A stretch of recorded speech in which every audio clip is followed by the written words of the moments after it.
Chapter 151. The phrase "what a relief that you're alive" carried two implied premises: that he knew who the other person is, and that he had assumed that person was dead. All of it pointed back to one thing: the security team's sergeant had recognized me, the one sitting in the taxi driver's seat, as Supervisor Kim Solium of the field exploration team who had been declared deceased. Since when? I checked the sergeant sitting in the back seat through the rearview mirror. He was wearing his worn security uniform as if they were civilian clothes. Cap pulled low. I couldn't see his face clearly, but somehow he seemed relieved. Suddenly, I remembered what Supervisor Park Min-seung had said. "Sergeant J from the security team asked about you sometimes. I didn't say you got lost in a darkness or anything. But a few days ago, he seemed to have figured it out already." Given his years of experience as a sergeant in the security team, he would have seen plenty of rookies from Daydream Incorporated's field exploration team vanish. Still, maybe because we were acquainted, he'd worried about me. "I'm grateful and sorry." And on top of that, it was surprising how he recognized me and still played it cool, quietly waiting without saying a word. Of course, given that I was currently playing the role of corporate spy, this wasn't exactly a heartwarming reunion. Anyway, Director Ho already seemed to suspect that the D-Squad knew I was alive. I couldn't afford to make things worse. The sergeant's not the type to run around blabbing about seeing me, anyway. A subtle hint when he gets off the taxi, asking him to keep it quiet, would be enough. Once I'd sorted it all out in my head, I spoke in the most taxi driver-like, friendly voice I could muster. "Oh man, what a ride." Thought my heart was going to give out. "So, sir, you said you're headed to Seoul Station, right? It'll take about 40 minutes to get." It's fine. I don't need to go." "Pardon, sir?" I instinctively glanced at the mirror to look at the sergeant. He met my eyes in the reflection, smiling faintly. "No reason to go anymore, I guess." "Wait a second. Is this how you do it? Please take me to Seoul Station where I can ride the express train." "Express train?" "Seoul Station. That place is also the publicly known departure point for Tamro Express into the darkness, the very one I'd been reported missing in." "No way. No, that couldn't be." I kept my eyes fixed on the road ahead, and yet I ended up speaking. Did you decide to meet the person somewhere else?" "That's not it. I already met them. It's okay."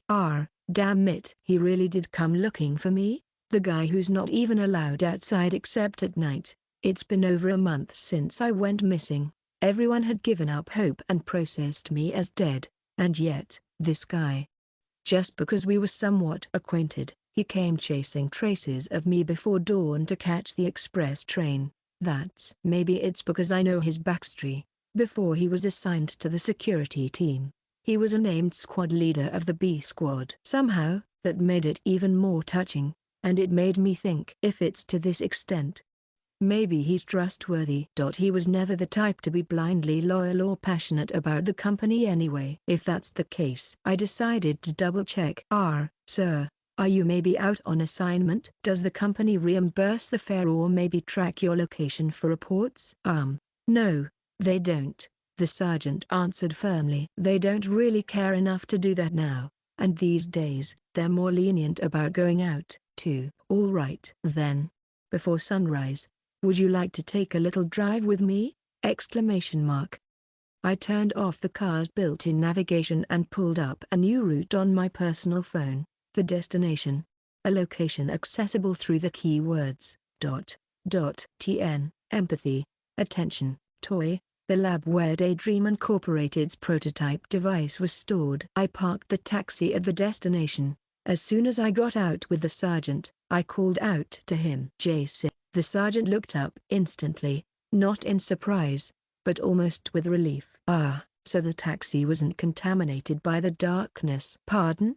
"The express train.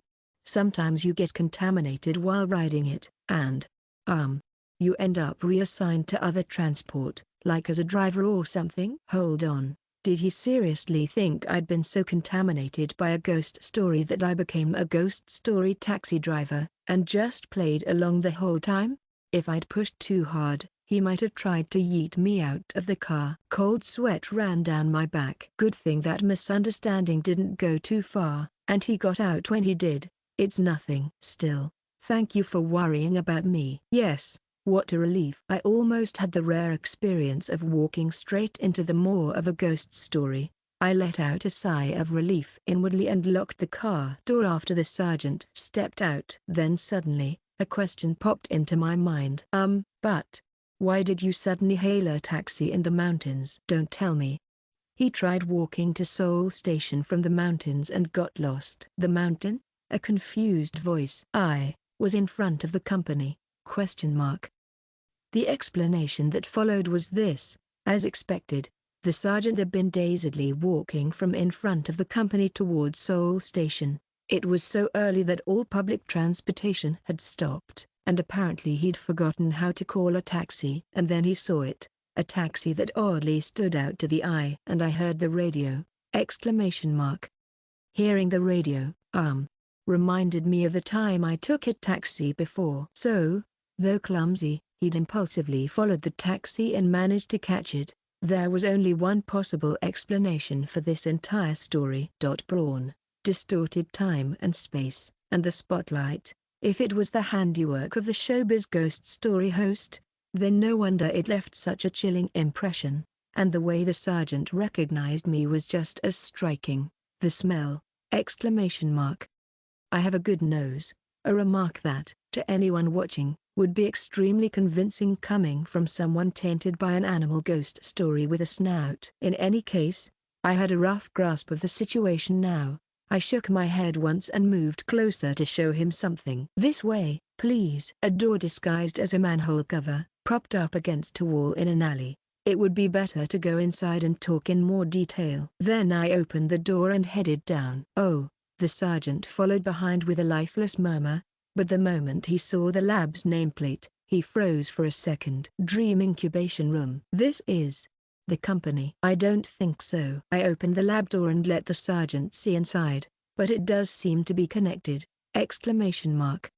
Among the people I know, he had worked the longest at the company, was deeply involved, but had no particular personal stake. The former squad leader of Elite B Squad quietly lowered his gaze as he looked at the fundamental research lab of Daydream Incorporated's pharmaceutical tech.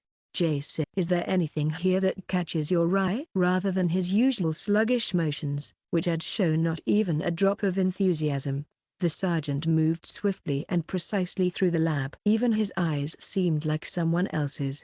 Well, there are some unusual items here, so I hope you won't overexert yourself. There was no reply. He even tried to skim through the research journal I had once tossed away in exhaustion, but when a grotesque black shadow tried to leap out over him again, I freaked out and snatched it away. Only after that whole inspection ended did the sergeant finally speak. This place. Who told you about it? A company employee? No. I happened to find a clue in another ghost story. When I looked into it, strangely enough, it didn't seem to belong to Daydream Incorporated, even though it clearly looks like a prototype made with the same technology.